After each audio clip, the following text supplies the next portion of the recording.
আগে একটা ভিডিও দেখুন, তারপর আমি কিছু বলতেছি। একটা ছেলে মানুষ হ্যাঁ নারীর পোশাক পরছে, কাপড় পরছে, নারীর মতো নাচছে, এরা বলি সেলিব্রিটি। এটা কি বাংলাদেশের মানুষ না খ্রিস্টান বাইরের দেশের মানুষ? আমি কোনো বুঝতেছি না। এরা সোশ্যাল মিডিয়া নষ্ট করে আছে, এরা সোশ্যাল মিডিয়া করে নষ্ট ধ্বংস করে দিছে। এরা আরে আপনারা সাপোর্ট করেন, এরা আপনি সেলিব্রিটি পাবেন।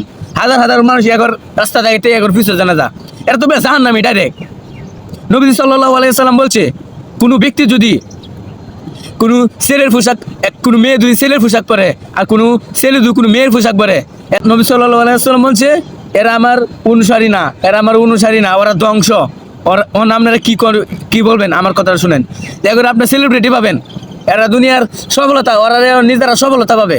কেন এরকম কেন করবে? সে যদি মুসলমান হয়ে থাকে, সে কখনই তো এরকম কাজ, ঘৃণিত নিকৃষ্ট একটা কাজ সে করতে পারে না। হ্যাঁ বড় ভাই, তুমি যদি কোনো কষ্ট পাও আমাকে মাফ করবা, তোমার এসব উচিত হয় নাই। আল্লাহ তোমাকে হেদায়েত দান করুক।